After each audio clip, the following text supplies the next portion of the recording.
గ్రామాల్లో ఎక్కువ మంది ఏమంటున్నారంటే 2028 ఎన్నికల్లో ఖచ్చితంగా బీఆర్ఎస్ వస్తది అనేసి చాలా మంది అంటారు.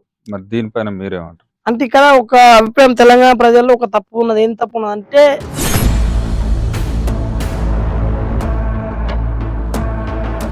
కేసీఆర్ అన్న వ్యక్తి బయటికి వెళ్ళటం లేదు. ఎందుకు వెళ్ళటం లేదు అంటే రేవంత్ రెడ్డి పాలన వల్ల విసుకొచ్చి ప్రజలు ఇబ్బంది పడ్డప్పుడు ఆల్టర్నేట్ గా ప్రజల్లో ఏమొస్తుంది, కేసీఆర్ అయితే బెస్ట్ రా బాబు, ఏమో రేవంత్ రెడ్డి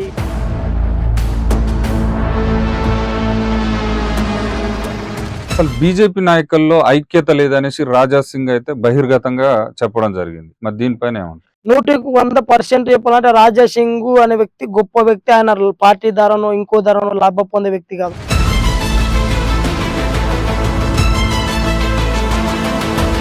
బీజేపీ కార్యకర్తలకు ఏం లేదు, వాళ్ళ సిచ్యువేషన్ బాగాలేదు, వాళ్ళకి డబ్బు లేదు, ఖర్చు పెట్టుకోమంటలేదు, ఏం లేదు. బట్ ఒకసారి పార్టీని బలోపేతం చేసి అధికారంలోకి వచ్చి మనం అంటే ఇంకోని అధికారంతో మనం మంచుకునే కన్నా మనమే అధికారంలోకి వస్తే ప్రజలకు మంచి చేస్తాం, కార్యకర్తలకు మంచి అయితే, రాష్ట్రానికి మంచి అయితే అనే ఆలోచన రాజా సింగ్.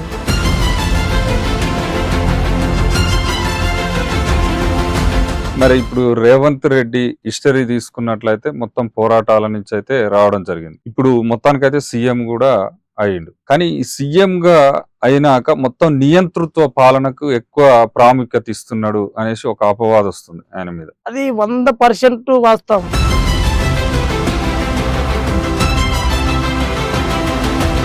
ఎందుకంటే రేవంత్ రెడ్డి గారు ఎలక్షన్ ముందు ఎన్ని హామీలైనా ప్రజలకు నేను ఇట్లుంటా, అవినీతి లేనిది, ఓ కేసీఆర్ గారు భూమి కబ్జా, ఇది కబ్జా అని రకరకాలు చెప్పి ఈరోజు కేసీఆర్ మరిపిద్దే విధంగా ఆయన పరిపాలన పోతున్నారు.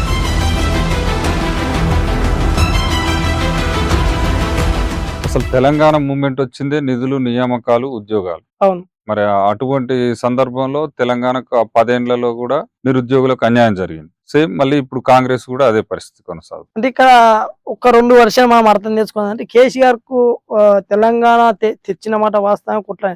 కానీ కేసీఆర్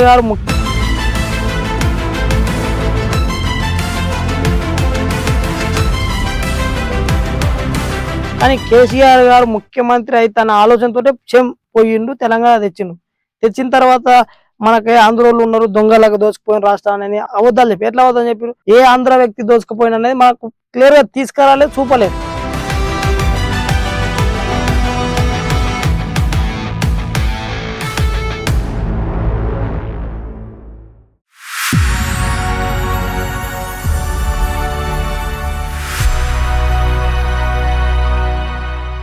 మన కాంగ్రెస్ ప్రభుత్వం ఏంటంటే 6 సూత్రాల పథకం అనేది పెట్టడం జరిగింది, 6 పాయింట్ ఫార్ములా.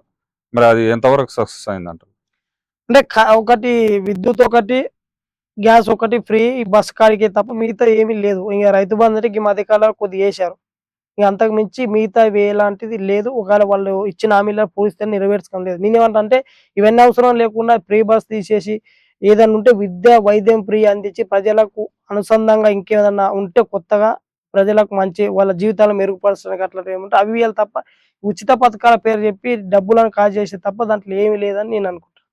అదే ప్రభుత్వం ఆల్టర్నేట్ గా కింద గ్రామీణ స్థాయి సర్పంచులకు కావచ్చు, మిగతా వాళ్ళకి కావచ్చు పేలూరుగా అయింది ప్రభుత్వం. సో కొడంగల్ తప్ప మిగతా ప్రాంతాలలో అంత లేదని నేను అనుకుంటాను. ఓకే, అంటే మొత్తానికైతే తన సొంత నియోజకవర్గమైన కొడంగల్ని చాలా అభివృద్ధి చేస్తుండు, కానీ మిగతా నియోజకవర్గాలని పట్టించుకోవట్లేదు రేవంత్ రెడ్డి. అది వాస్తవ మాటనే. నేనేమంటాను, ముఖ్యమంత్రి గారికి కొడంగల్కు ముఖ్యమంత్రి అయినంత అంటే రాష్ట్రానికి ముఖ్యమంత్రి, కొడంగల్కి కాదు. కాబట్టి రాష్ట్రాన్ని అన్ని ప్రాంతాలని వెనుకబడ్డ జిల్లాలను కానీ గ్రామీణ ప్రాంతాలను కానీ అభివృద్ధి వైపు నడిపించినప్పుడు ప్రజలు అక్కడ ఇప్పుడు ఒక గ్రామానికి ఒక డిస్టిక్, ఒక మండల కేంద్రం అభివృద్ధి జరిగి అక్కడ పరిశ్రమ అట్లాంటివి ఏదైనా వచ్చినప్పుడు వ్యవసాయం అక్కడ ఉన్నోళ్ళు కూడా ఉద్యోగాల అవకాశాలు వస్తాయి. ఒకటి హైదరాబాద్ రావాల్సిన అవసరం. ఈ రోజు ఏమైంది, గ్రామీణ ప్రాంతాలు, మండల కేంద్రాలు, జిల్లాలు అభివృద్ధి చెందకపోవడం వల్ల మొత్తం హైదరాబాద్ మీద పడరు. హైదరాబాద్ ఈ రోజు కిక్కిరిపోతారు, ట్రాఫిక్ రకరకాల ఇబ్బందులు పడతాయి. దీనికి పరిష్కారం చూపడానికి రేవంత్ రెడ్డి ప్లాన్ చేయటం లేదు. కేసీఆర్ గారు చేసిన హైదరాబాద్ మంచిదే, కానీ గ్రామీణ ప్రాంతాలు, జిల్లాలను డెవలప్ చేస్తే ఇక్కడ హైదరాబాద్ రావాల్సిన అవసరం లేదు. ఈ రకంగా రేవంత్ రెడ్డి కూడా ప్లాన్ లేదు. ఆయన ఏంటంటే డబ్బు సంపాదిస్తున్నావచ్చు కదా, ఎలక్షన్ల ఖర్చు పెట్టవచ్చు, ప్రజల్ని మాయ చేయొచ్చు అనే ఆలోచన పోతారు. అది తప్పు. అభివృద్ధి, సంక్షేమం ప్రజలకు చేరే విధంగా అధికారులని అనుసంధానం చేసుకుని పోతే ఈ 2 సంవత్సరాలు బాగుంటుంది. సేమ్ టైం ఎవరైతే నువ్వు సలహాదారులను పెట్టుకున్నావో ఒక పరిపాలన విధానం, ఒక ఐఏఎస్లో, ఐపీఎస్లో రిటర్న్ అయిన లేదా ప్రొఫెషనల్ ఉన్న వాళ్ళని సలహాదారులను పెట్టుకునేవాడు. కానీ కేసీఆర్కు నీకు పొంతన లేదని నేను అనుకుంటాను. సేమ్ ఇద్దరు ఒకటి కేసీఆర్ చూసి కాపీ కొడుతున్నట్టుగా రేవంత్ రెడ్డి పాలన ఉందని నేను అనుకుంటాను. అయితే మరి నెక్స్ట్ గ్రామాల్లో ఎక్కువ మంది ఏమంటున్నారంటే 2028 ఎన్నికల్లో ఖచ్చితంగా బీఆర్ఎస్ వస్తది అనేసి చాలా మంది అంటారు. మరి దీనిపైన మీరేమంటారు? అంటే ఇక్కడ ఒక అభిప్రాయం తెలంగాణ ప్రజల్లో ఒక తప్పు ఉన్నది. ఏం తప్పు ఉన్నదంటే కేసీఆర్ అన్న వ్యక్తి బయటికి వెళ్ళటం లేదు. ఎందుకు వెళ్ళటం లేదు అంటే రేవంత్ రెడ్డి పాలన వల్ల విసుకొచ్చి ప్రజలు ఇబ్బంది పడ్డప్పుడు ఆల్టర్‌నేట్ గా ప్రజల్లో ఏమొస్తది, కేసీఆర్ అయితే బెస్ట్ రా బాబు! ఏమో రేవంత్ రెడ్డి తప్పిదాలు చేస్తారు. కేసీఆర్ కొన్ని సంక్షేమాలో లేకపోతే కొద్దిగా పథకాలు రావటంలో కావచ్చు అవి వచ్చి కొద్దిగా బాగుంది అనే విధంగా ప్రజలకు కలిగితే రేపు కేసీఆర్‌కి అవకాశం ఇస్తామని కేసీఆర్ అనుకుంటారు. కానీ నేనేమంటానంటే ఈ ఈ ఈ ఈ తప్పిదాల్లో జరుగుతున్నప్పుడు బీజేపీ దీనికి అండర్‌స్టాండింగ్ తీసుకొని గట్టిగుంటే బీజేపీకి అవకాశం ఇస్తారు. ఎందుకు ఇస్తారు? ఇప్పుడు ప్రజలకు ఆల్టర్‌నేట్ లేదు కాబట్టి మళ్ళా కేసీఆర్‌కి ఇచ్చే అవకాశం ఉన్నదని నేను అనుకుంటున్నా. అంటే ఆల్టర్‌నేట్ కొట్లాటోళ్ళు లేరు. లేనప్పుడు ఏమైతే కేసీఆరే పరిపాలన విధానం కొద్దిగా ఐఏఎస్‌లు, ఐపీఎస్‌ని కంట్రోల్ చేసే విధానంలో కేసీఆర్ బాగుండే. అందుకు అవకాశం ఇస్తామని ప్రజలు అనుకుంటున్నాను. అసలు బీజేపీ నాయకుల్లో ఐక్యత లేదనేసి రాజా సింగ్ అయితే బహిర్గతంగా చెప్పడం జరిగింది. మరి దీనిపైన ఏమంటారు? 100కి 100% చెప్పాలంటే రాజా సింగు అనే వ్యక్తి గొప్ప వ్యక్తి. ఆయన పార్టీ ద్వారానో, ఇంకో ద్వారానో లాభం పొందే వ్యక్తి కాదు. పార్టీ ఎదగాల, అధికారంలోకి రావాలి. లక్షలాది మంది కార్యకర్తలు ఇప్పుడు కాంగ్రెస్ గతంలో అధికారంలోకి ఉన్నది. వాళ్ళ కార్యకర్తలకు బలం ఉన్నది, డబ్బు ఉన్నది. బీఆర్ఎస్ వాళ్ళు 10 ఏళ్లలో వాళ్ళ కార్యకర్తలను బలోపేతమైంది. గ్రామీణ ప్రాంతాలు కూడా బలపడింది. కానీ బీజేపీ కార్యకర్తలకు ఏం లేదు. వాళ్ళ సిచ్యువేషన్ బాలేదు. వాళ్ళకి డబ్బు లేదు, ఖర్చు పెట్టుకోమంటలేదు, ఏం లేదు. కాబట్టి ఒకసారి పార్టీని బలోపేతం చేసి అధికారంలోకి వచ్చి మనం అంటే ఇంకోని అధికారంతోటి మనం మంచుకునే కన్నా మనమే అధికారంలోకి వస్తే ప్రజలకు మంచి చేస్తాం, కార్యకర్తలకు మంచి అయితే, రాష్ట్రానికి మంచి అయితే అనే ఆలోచన రాజాసింగ్‌ది. ఆయన నిజంగానే ఆయన ఆలోచనని పడనీయలేరు కొంతమంది. ఎందుకంటే నిజం చెప్పేటోళ్ళని రాజకీయాలల్ల ఎట్లా చేస్తారు ఇక మనందరికీ తెలుసు. అరే ఎందుకురా భయ్ అన్నట్టు ఆయన అనగదొక్కాలని చూసి కానీ ఎంత అనగదొక్కినా రాజాసింగ్‌కి లక్షలాది అభిమానులు ఉండ్రు. భవిష్యత్తులో రాజాసింగ్ గారు కూడా మంచి పొజిషన్‌లో ఉంటరు. బీజేపీ అధికారంలోకి వస్తే హోంశాఖ మంత్రి కూడా అయ్యే అవకాశం ఉన్నది. అప్పుడు ఇక ఓవైసీ బ్రదర్స్‌కు వాళ్ళకి కావాల్సిన ట్రీట్‌మెంట్ ఇస్తారు ఆయన అని నేను అనుకుంటున్నాను. అంతే అంటావా? అంతే. ఆయన ఎక్కడ తగ్గడు.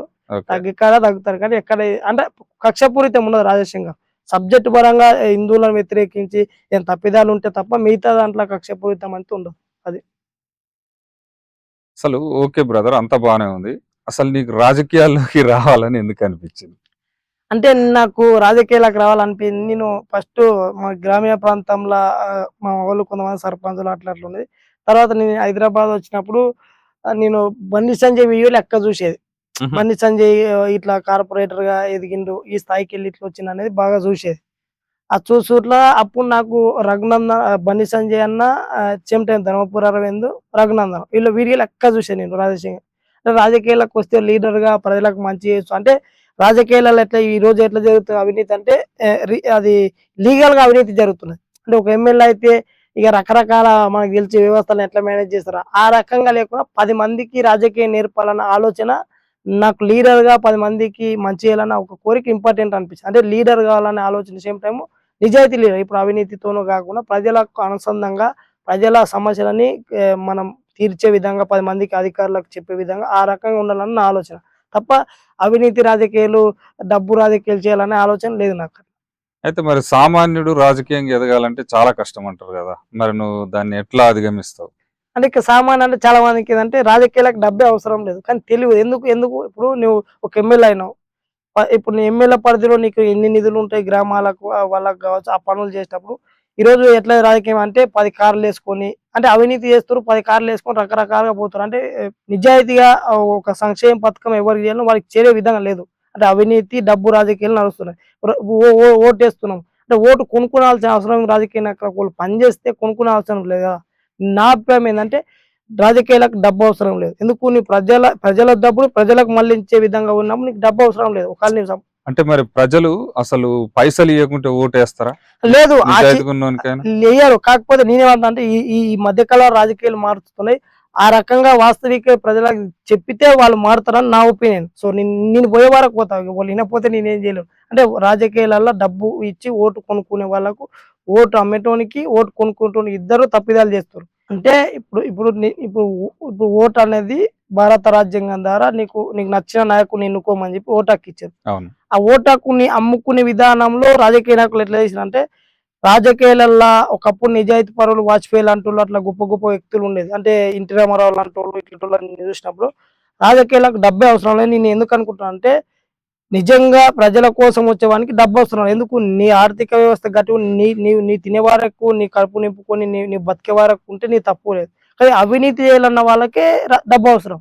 అవినీతి లేకుండా ప్రజల కోసము ప్రజలకిచ్చే విధంగా ఉన్నప్పుడు రాజకీయాలకు డబ్బు అవసరం లేదని నేను అనుకుంటున్నా. ఆ రకంగా ఆ సమాజాన్ని మార్చాలన్న ఒపీనియన్‌తోటి వచ్చిన. సో నేను నా చేతనైనంత వరకు ఇప్పుడు నాలాంటి ఇద్దరో, ముగ్గురో వాళ్ళని మారుస్తా. ఆ తర్వాత వాళ్ళిద్దరిని మారుస్తారా, మారవరా వాళ్ళిష్టం. కానీ నా ఒపీనియన్ నేను పోదామనుకుంటాను. నేను అంతే తప్ప డబ్బు పెట్టుకొని రాజకీయాలకేసి దొంగ క్రిమినల్స్ చేస్తారు. ఇప్పుడు ఒకప్పుడు రౌడీ షీటర్లు అనేది. ఇవాళ రాజకీయ నాయకులే రౌడీలు అయిపోయారు తెలంగాణ రాష్ట్రం. ఆ దరిద్రం అయిపోయింది. సో అది మార్చాలని నా ఒపీనియన్. ఎందుకంటే నిజమైన పేదవానికి ఎవ్వరు కూడా ఇప్పుడు ఈ డబ్బుతో చేసే రాజకీయ నాయకులు పేదవాని సంక్షేమాన్ని, పేదవానికి అభివృద్ధిలా అనేది లేదు. ఇప్పుడు ఓనంట తిరిగే రౌడీ బ్యాచ్, ఓనంట తిరిగే దొంగల బ్యాచ్‌కు మాత్రమే అభివృద్ధి చేస్తారు. నిజమైన పేదవానికి ఇబ్బందులుంటే వానికి సమస్య పరిష్కరించే నాయకులు లేడు. ఒక అధికారి కూడా ఇప్పుడు ఒక మండల స్థాయిలో అవుతారు. ఒక తల్లి, చిన్న పాపం, ముసలాయమ్మ అక్కడ పోయినప్పుడు ఎంఆర్ఓ కావచ్చు, ఎవరు అరే ఈ ప్రభుత్వ మన బాధ్యత, మేము ఒక చదువుకొని వచ్చినాము వాళ్ళకి న్యాయం చేయాలని లేదు. అంటే దళారు వ్యవస్థ ఉన్నది. తెలంగాణ కావచ్చు, ఎక్కడైనా కాదు, గ్రామానికో దళారా, మండలికో దళారా, ఈ దళార వ్యవస్థ పోవాలని నా ఆలోచన. అప్పుడు ప్రజలు నిజమైన రాజకీయం గురించి తెలుసుకుంటారు. అప్పుడు తెలిస్తే ఓట్లు అమ్ముకోరు. అది. అంటే మరి ఇది పాసిబుల్ అవుతుందంటారా? మీ ద్వారా మార్చేటటువంటి శక్తి మీకు ఉందంటారా? అంటే నా గ్రామంతో పాటు 10 గ్రామాలని 10 మందిని తయారు చేసి మారుతామనే ఆలోచన పోతున్నా. సో ఆ తర్వాత వాళ్ళు ఇంకా 10 మందికి పోతే మారొచ్చు. నేనేమంటున్నా, ఇప్పుడు యువతరం కూడా, ఇప్పుడు చదువుకునే యువతరం కూడా చదువుతున్నారు కానీ వాళ్ళకు ఆ పరిజ్ఞానం లేదు. రాజకీయం ఏంది తెలుసుకోరు. రాజకీయం అంటే వాళ్ళకి ఎంతసేమైనా నీ అమ్మ ఊరు అవినీతి పరు అనే కాదు. కానీ రాజకీయం లేదు, ఏది నడవదు ఈ దేశంలో. మనం తినాలన్నా, మనం కెమెరా పెట్టి మాట్లాడాలన్నా ఒక రాజకీయ నాయకుడు ఏదైనా కావాల్సిందే. కాబట్టి రాజకీయాలతో అన్ని జరుగుతాయి కాబట్టి రాజకీయాలు అన్నది నాకు ఇన్స్పిరేషన్. 10 మందిని మార్చాలన్న ఆలోచనతో వచ్చాను. సో నా చేతనైనంత వరకు చేస్తా. సో తర్వాత ప్రజలు సాధిస్తే, అవకాశం ఇస్తే గెలుస్తాం. ఎన్నికల్లో కావచ్చు, అన్నిట్లో కావచ్చు. ప్రజలు స్వాగతించకపోతే నాకు తోచినంత వరకు ప్రజలకు ఏదైనా ఆపద వచ్చినప్పుడు 5,000, 10,000 నా శక్తి మేరకు నేను సపోర్ట్ చేసుకుంటున్నాననేది నా ఆలోచన. అట్లా. అంటే ఇన్ కేస్ ఒకవేళ నువ్వు ఎన్నికల్లో పోటీ చేసావు, ఓడిపోయినావు, మరి ప్రత్యక్ష రాజకీయాల్లో ఉంటావా? మధ్యలోనే డ్రాప్ అవుతావా? ఎప్పుడు నేను చివరి భూమి మీద ఉన్న రోజుల వరకు ఏదో ఒక సపోర్ట్ గా రాజకీయాలు ఉంటా తప్ప రాజకీయాలకు వెళ్ళి తప్పుకోను. నాకు రాజకీయం ప్రజలంటే చాలా ఇష్టం. ఓకే. అట్లానే కాబట్టి తప్పుకునే ప్రసక్తి గెలుపోటములతోని సంబంధం లేదు. సంబంధం లేదు. నా లక్ష్యం వైపు అడిగేస్తూ తప్ప నేను ఓడిపోతానా, గెలుస్తానా, లేకపోతే నన్ను అవమానం చేస్తారా, నీ వద్ద డబ్బు లేదా, అదన్నీ సంబంధం లేదు. నేను అనుకున్న లక్ష్యం ఏంది, ఆ లక్ష్యం కోసం కష్టపడతా. సో ప్రజలు ఇప్పుడు ఒక గమ్యాన్ని చేరాలన్నప్పుడు ఓ డబ్బున ఫ్లైట్ ఎక్కిపోతారు, ఇంకో డబ్బున కారు ఎక్కిపోతారు. ఏం లేనో నడుచుకోవచ్చు, సైకిల్ మీద పోవచ్చు. కాబట్టి నీ గమ్యం ఇంపార్టెంట్ తప్ప నీకు ఆర్థిక వ్యవస్థ బాగున్నదా లేక ఇదా అదని అదని తప్పని నేను అనుకుంటాను. అంటే నీ లక్ష్యం వైపు పోయినప్పుడు ఆల్టర్నేట్ గా సమాజం కానీ, సేమ్ టైం నిజమైన నడిస్తే సమాజం కావచ్చు, ప్రకృతి కూడా నీకు అనుకూలంగా వచ్చే రోజు వస్తుందని నేను అనుకుంటాను. ఓకే. మరి ఇప్పుడు రేవంత్ రెడ్డి హిస్టరీ తీసుకున్నట్లయితే మొత్తం పోరాటాల నుంచి అయితే రావడం జరిగింది. ఇప్పుడు మొత్తానికైతే సీఎం కూడా అయ్యిండు. కానీ ఈ సీఎంగా అయినాక మొత్తం నియంతృత్వ పాలనకు ఎక్కువ ప్రాముఖ్యత ఇస్తున్నాడు అనేసి ఒక అపవాదం వస్తుంది ఆయన మీద. దాని గురించి ఏమంటారు? అది 100% వాస్తవం. ఎవరు కాదన్న పరిస్థితి. ఎందుకంటే రేవంత్ రెడ్డి గారు ఎలక్షన్ ముందు ఎన్ని హామీలైనా ప్రజలకు నేను ఇట్లుంటా, అవినీతి లేనిది, కేసీఆర్ గారి భూమి కబ్జా, ఇది కబ్జా అని రకరకాలు చెప్పి ఈరోజు కేసీఆర్ మరిపించే విధంగా ఆయన పరిపాలన పోతున్నారు. కాబట్టి ఆయన ముందు చూపు చూస్తలేరు. ఎప్పుడైనా ఇప్పుడు అధికారానికి వచ్చి మీకు ఏంటంటే మనకు ఏదో చెప్తారు కదా, కండ్లు మోకాళ్ళలో ఉంటాయి. ఆ రకంగా అధికారంకి వచ్చి మారిండ్రు. సో ముఖ్యమంత్రి గారి నిర్ణయం మార్చుకుంటే ప్రజలు స్వాగతిస్తారు. కానీ ఈ రకంగా పోతే మంచిది కాదు. ఎందుకంటే ఇప్పుడు లక్షల కోట్లు సంపాదించినా ఏదో రోజు చిన్న హార్ట్ అటాక్ వచ్చినా చచ్చిపోతాం. కానీ అది ఆలోచన చేస్తారు, ప్రజలు ఆలోచన చేస్తే నాయకుడు కూడా లేదు. నాయకుడు ఎంతసేపు అంటే నేను రేపు 10 మంది ఎమ్మెల్యే కొనుక్కుంటే డబ్బు సంపాదిస్తారనే రకంగా పోతారు. కాబట్టి రేవంత్ రెడ్డి గారి నిర్ణయాన్ని కూడా మార్చుకొని ప్రజా పరిపాలన అంటే ప్రజలకు అనుసంధానంగా ఏం జరుగుతున్నది, అధికారులు ఆ రకంగా పరిపాలన అందిస్తున్నారా లేదా అనేది మానిటర్ చేయాలి. కానీ ఆయన చేయటం లేదు. ఆయన ఎంతసేపు మైకులు, టీవీ ఛానళ్ళు ఉన్నాయి కదా, ఇలా టీవీ ఛానల్ ఎవరు తెలంగాణ గవర్నమెంట్ వస్తే వాళ్ళకి అనుకూలంగా ఛానల్ వాడతారు. అసలు ప్రజా సమస్యల మీద ఏ ఛానల్ రాదు. ఏదంటే చిన్న చిన్న ఛానల్ తప్ప పెద్ద ఛానల్ అన్ని కూడా రాజకీయ నాయకుల చేతిలో బానిసలుగా మారిపోయినాయి. ముఖ్యమంత్రి కూడా ఆ రకంగా ఉండటం తప్పు. ప్రజలు మిమ్మల్ని తిరస్కరించే అవకాశం ఉన్నది. మార్చుకుంటే బాగుంటుందని నేను అనుకుంటున్నాను. అయితే మరి రేవంత్ రెడ్డి ఏమో 2034 కాదు, అవసరమైతే 39 వరకు కూడా మేమే ఉంటాం, నేనే సీఎం అనే విధంగా చెప్తున్నాడు. మరి మీరేమో ఖచ్చితంగా బీజేపీ 2028లో ఫామ్ చేస్తుంది అంటారు. మరి ఎట్లా పాసిబుల్ అవుతుంది అంటారు? అంటే ఇది వాళ్ళ కార్యకర్తలను సంపర్చపరచడానికి ఆయన ఆలోచన మేరకు ఆయన చెప్తారు. కానీ ప్రజలు ఇప్పుడు గ్రౌండ్‌కి పోతే ఇప్పుడు ఒక ఎమ్మెల్యే పోయినా వాళ్ళని కొట్టే కాడికి వచ్చిర్రు ప్రజలు. ఎందుకు? ఓహ్! వాళ్ళ డిస్టర్బెన్స్ పరిపాలన ఉండదు. ఇప్పుడు గంతకుముందు ఇప్పుడు ఒకప్పుడు కరెంటు విషయంలో చూసినా ఫస్ట్ ప్రభుత్వం వచ్చి కరెంట్ కూడా పోయేది గ్రామాలల్ల. ఆ రకంగా ఇచ్చేది. ఒకప్పుడు లేదు ఇది. సో, ఆ రకంగా నియంతలా వ్యవహరించే పరిపాలన ఉంది కాబట్టి ప్రజలు స్వాగతించారు. ఇప్పుడు ఆశ టీవీ ఛానల్‌లు జనాలను చూసినప్పుడు నేనేదని చెప్తాను. రాహుల్ గాంధీని తీసుకొచ్చి హామీలు ఇచ్చిండు. నిరుద్యోగులకు కూడా. అంటే నిరుద్యోగులని ఎట్లా మోసం చేసిండు అంటే ఉద్యోగాలు ఎన్నో అన్ని చెప్పకుండా లేని ఉద్యోగాలను క్రియేట్ చేసే రకంగా చెప్పి వాళ్ళ మాయమాటలు చెప్పి. కానీ నిరుద్యోగులు కూడా ఇవాళ గుర్రుగుండ్రు రాహుల్ గాంధీ పైన, రేవంత్ రెడ్డి పైన. ఆయన ఆలోచన మంచిది కాదు. ప్రభుత్వం వచ్చే మీదకి ప్రజల కోసం పనిచేస్తే కొద్దిగా స్వాగతిస్తారు. తప్పు అనేది సాధారణంగా ప్రభుత్వాల లోపాలు ఉంటాయి. వాటిని సరి చేసుకొని సేమ్ టైము ప్రజలకి ఎంత మెప్పు పొందామనేది చూసినప్పుడే ప్రజలు స్వాగతిస్తారు. మైకులని, టీవీ ఛానళ్ళని ప్రజలను చూసి అనుకుంటే ఆయన మూర్ఖత్వం అని నేను అనుకుంటున్నాను. అంటే ఇప్పుడు నిరుద్యోగులకు న్యాయం చేయలేదంటారా ఈ కాంగ్రెస్ ప్రభుత్వం? అంటే వాళ్ళ అనుకూలంగా ఇప్పుడు ఆయన ఏం చెప్పారు 2,00,000 ఉద్యోగాలు అన్నారు. అవును. గత ప్రభుత్వాల నోటిఫికేషన్ 70,000, 60,000 ఉద్యోగాలు మాత్రం ఫుల్ఫిల్ చేశారు. మిగతా ఒకవేళ మన ప్రభుత్వ ఉద్యోగాలు ఎన్ని ఖాళీ ఉన్నాయో దాన్ని క్లియర్ గా చెప్పి అవిటి మాత్రం భర్తీ చేస్తాం. లేదు మా ప్రభుత్వం కొద్ది ఇబ్బందులు ఉన్నది ఇట్లా చేస్తాం ప్రాసెస్ కూడా చెప్పకుండా ఆయన ఇష్టం వచ్చిన విధంగా చేస్తారు కాబట్టి నేను నిరుద్యోగులకు కూడా ఒకటే చెప్తాను ఏదంటే ఇటు కేటీఆర్ పిలిచిన పోకూరు ఇటు రేవంత్ రెడ్డి పిలిచే పోకూరు ఏదైనా పోరాటం చేయాలంటే మీరు స్వయంగా చేయరు మీరు పార్టీలకు అనుసంధానంగా చేస్తే మీరు మిగతా నిరుద్యోగులకు కూడా ద్రోహం చేసినట్టు అవుతారని నేను ఆయన ఇచ్చే ఫుల్ఫిల్ చేయలేదు. ఇప్పుడు 2,00,000 ఉద్యోగాలు అంటే ఎన్ని ఖాళీ ఉన్నా అవి భర్తీ చేస్తామని చెప్పలేదు. లేదు విడతలవాడిగా చేస్తామని కూడా క్లారిటీ ఇవ్వలేదు. కాబట్టి నిరుద్యోగులు కేసీఆర్ హయాంలో మోసపోయారు. ఇప్పుడు రేవంత్ రెడ్డిని నమ్మి కూడా పక్క మోసం చేసిండు. రేవంత్ రెడ్డి ఇంకా చేస్తారని నేను అనుకుంటున్నాను. అసలు తెలంగాణ మూవ్‌మెంట్ వచ్చిందే నిధులు, నియామకాలు, ఉద్యోగాలు. అవును. మరి అటువంటి సందర్భంలో తెలంగాణకు ఆ 10 ఏండ్లలో కూడా నిరుద్యోగులకు అన్యాయం జరిగింది.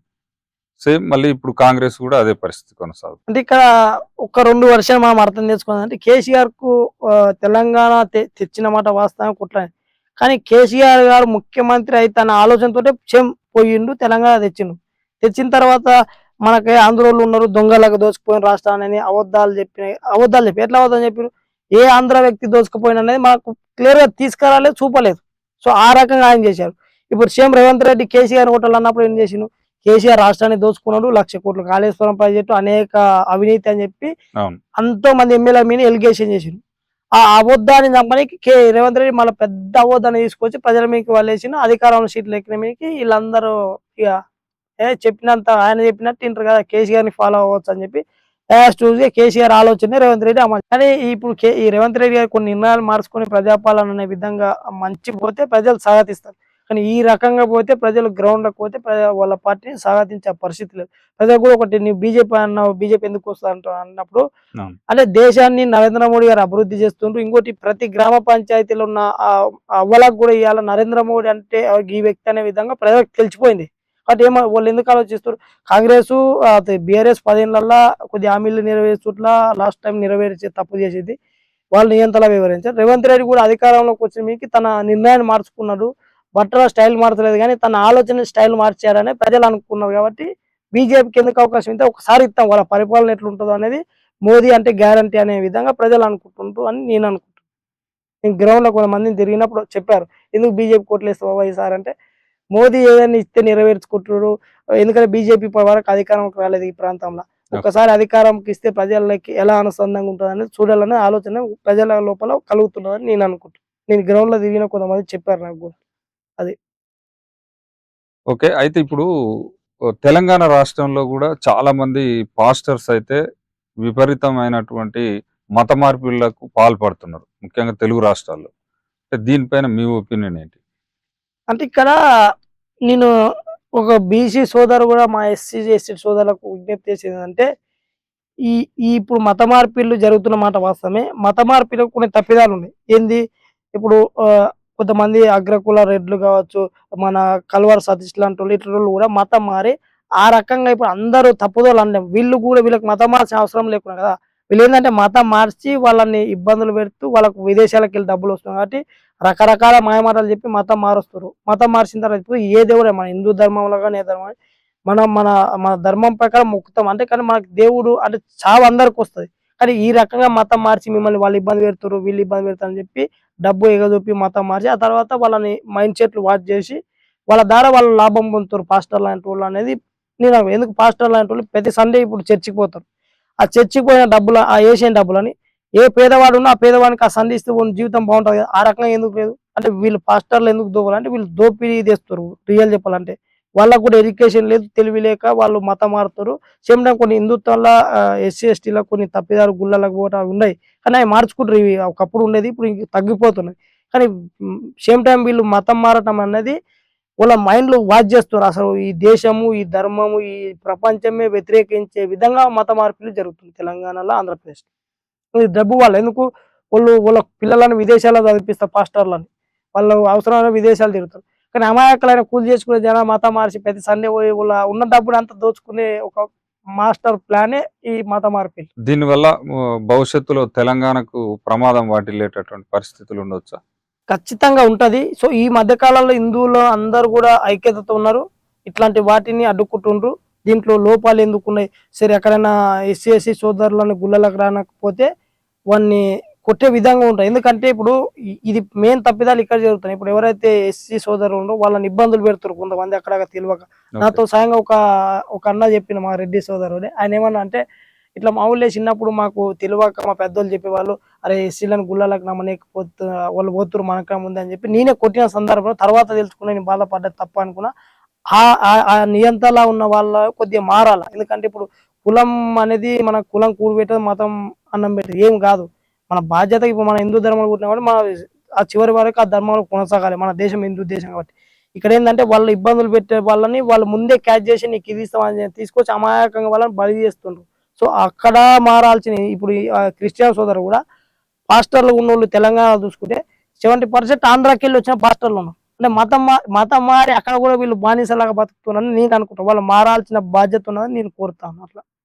ఇది ఇది ఇది పెరిగితే ప్రమాదమే. ఇప్పుడేందంటే వీళ్ళు క్రిస్టియన్ నేను ఇద్దరు ముగ్గురు అడిగినప్పుడు చూసిన వాళ్ళు మోడీ అంటే వాళ్ళు సారథం. అప్పుడు మోడీ అంటే సంపేస్తాం అనే కక్షపూరితంగా వాళ్ళకు మైండ్‌లకు నూరి పెట్టిండ్రు. ఓకే. ఆ రకంగా అంటే కనిపిస్తుంది. వీళ్ళు ఈ ఆదివారం పా పాస్టర్లు అంటే చర్చికి పోతుంటారు గదా! అందరూ ఆదివారం. ఈ చర్చిలో మొత్తం ఈ ప్రేయర్ చేసే సందర్భంలో ఇదంతా నూరిపోస్తుండొచ్చా? వాస్తవమే కదా! ఇప్పుడు నేను ఇద్దరు సోదరులను అడిగా నేను. ఆహ్, ఆహ్, మహిళలు అనుకో వాళ్ళు సపోజ్. వాళ్ళు చర్చికి పోతుండ్రు. వాళ్ళు నాకు కొద్దిగా ఫ్రెండ్సే అడిగా. అయితే అక్కడ మనకు ఒక గొడవ జరిగింది కదా! ఇది మన మయన్మారో ఏదో గొడవ జరిగిందప్పుడు ఆ రాష్ట్రంలో. అయితే ఈళ్ళన్నారు మోడీ, అమిత్ షా గారు ఎప్పుడైతే ఈ దేశంలో ఉంటారో వాళ్ళు చనిపోతే బావుంటదనే ఆక్రోషం వచ్చింది. అంటే వాళ్ళకేందంటే ఈ దేశం పట్ల ఈ సమాజం కాదు. వాళ్ళు ఇప్పుడు సరే నువ్వు మతం అనేది నీ స్వేచ్ఛ రాజ్యాంగ పరంగా మారితే నీకు తప్పులేదు. కానీ ఈ రకమైన అంటే బీజేపీ తప్పు చేస్తున్నది, మన ఇబ్బంది పెడుతున్నది రాష్ట్రాలలో అని చెప్పి ఈ రకంగా నూరిపోసి అమిత్ షా ఓడిపోయినా ఇట్లా బీజేపీ అంటే ఒక ఆకృషిగా అయిపోతే విధంగా తయారవుతారు. ఇప్పుడు మతం అంటే నీ స్వేచ్ఛగా మారొచ్చు కానీ వ్యక్తులను టార్గెట్ చేయడం కూడా తప్పు కాదు. బీజేపీ ఎక్కడ కూడా క్రిస్టియన్ పైన దాడి చేయలేదు. వాళ్ళ చర్చిల పైన చేయలేదు. ఎవరో కొంతమంది చిల్లర మూకలు కొంతమంది కావాలని ఉండొచ్చు.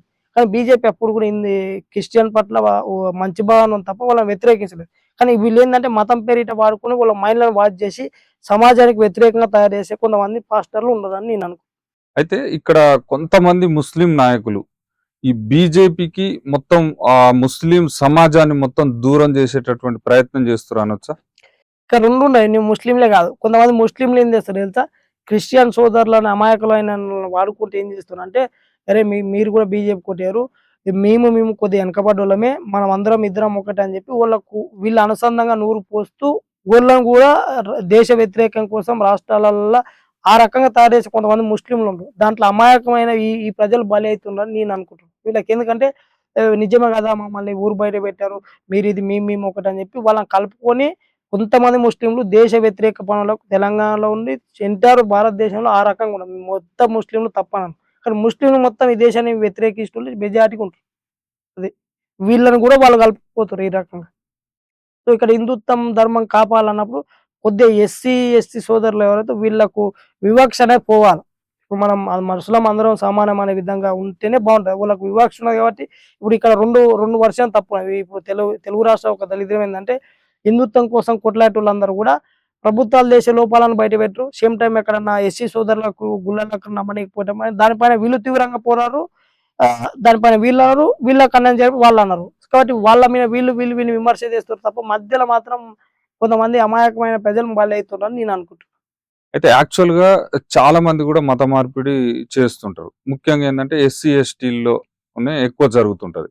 అంటే వాళ్ళని వెలివేయడం వల్లనే ఈ విధమైనటువంటి మత మార్పిడి జరుగుతుంది అనొచ్చా?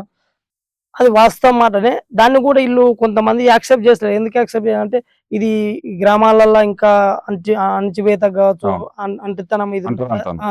దీన్ని కంట్రోల్ చేసే విధంగా ఇక్కడున్న నాయకులు గావచ్చు, సామాన్య వ్యక్తులు గావచ్చు, ఇంకా అదే మైండ్ సెట్‌తోని ఆ రకంగా ఉన్నప్పుడు వీళ్ళు దాన్ని అవకాశంగా వాడుకుంటుండ్రు పాస్టర్లు అనేటోళ్ళని నాకు స్పష్టంగా తెలిసిన విషయం. నేను చూసినా కూడా గ్రౌండ్‌లో అది. ఓకే. సో, ఆ రకంగా ప్రజలు కూడా మోటివేట్ కావాలి. అరే! మనమందరం ఒకటే ఊళ్ళో పుట్టాము. మనకు కులం, మత భేద అనేది సంబంధం లేదు. ఒక ప్రాంతాల్లో పుట్టినాం. మనకు ఎస్సీ, ఎస్టీ, బీసీ అనేది, ఓసీ అనేది లేదురా.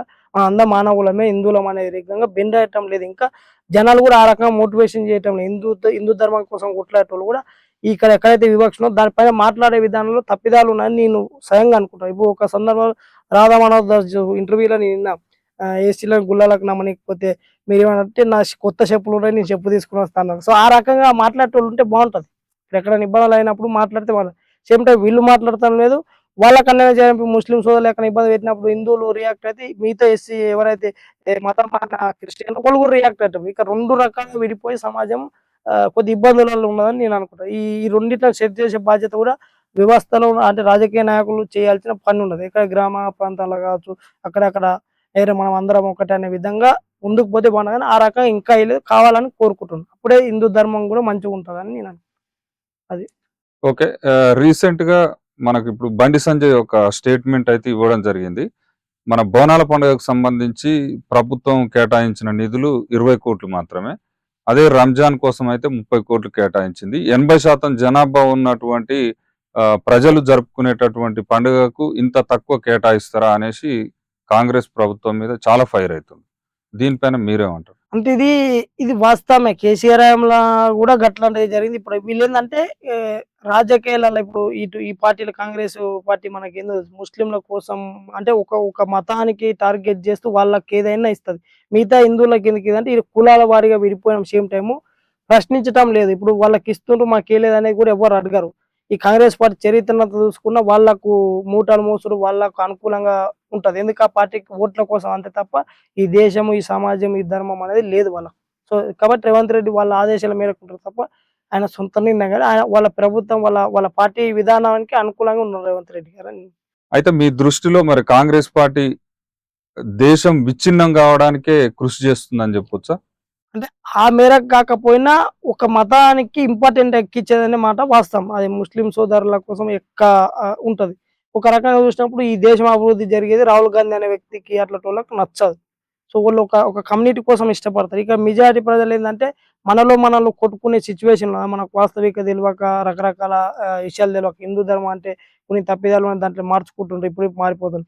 కానీ మనం అందరం షెడ్రస్ అవుతాం. ఇప్పుడు మన హిందూ ధర్మంలో ఒక దరిద్రం ఏందంటే అబద్ధాలు చెప్పేది మన హిందువులు ఎక్కువున్నారు. అది మారాలి ఫస్ట్ ఆఫ్ ఆల్. మనం పక్కోనికి కష్టం వచ్చినప్పుడు అందరం ఒక్కటే రానే పోయే సిస్టమ్ లేదు. ముస్లిం సోదరుల దాంట్లో చూస్తే ఎవరికైనా తప్పు జరిగిందనుకో వాళ్ళందరూ రియాక్ట్ అయితున్నారు. అంటే మనం ఎక్కడో పోతున్నాం. కానీ ఇప్పుడు ముస్లిం సోదరులు కొంతమంది దేశ వ్యతిరేక పనులు చేసే మాట వాస్తవం. మనం ఎన్నో వీడియోలు చూస్తాం. సో, దీనికి సపోర్ట్‌గా ఇప్పుడు దేశంలో ఉన్న ప్రతిపక్ష పార్టీలను కూడా వాళ్ళకి సపోర్ట్ వాళ్ళ రాజకీయ లబ్ధి కోసం తప్ప వాళ్ళకి వేరే ఆలోచన లేదు. మిగతా వాళ్ళు హిందువులంటే వాళ్ళకి డబ్బిస్తే ఓట్లేస్తారు నాయన అనే ఆలోచనతోటి ఉన్నారు పాలకులు ఇక్కడ తెలంగాణ. ఇది. ఫైనల్‌గా మన రేవంత్ రెడ్డి పాలన గురించి ఏం చెప్తారు? రేపు మరి 2028లో కాంగ్రెస్ అధికారంలోకి వస్తదా? రాదా? 100% రేవంత్ రెడ్డి ఏమనుకున్నా రాదు. ఆయన అంతే. మీడియాను జూసి, డబ్బును జూసి, జనాలను జూసి బరాబర్ చెప్తుర్రా? రాసి బరాబరి పెట్టుకోవచ్చు. రాసి పెట్టుకొచ్చి చెప్తున్నా. ఓహ్! ఖచ్చితంగా అమిత్ షా గారి నాయకత్వంలో బీజేపీ రాబోతుంది.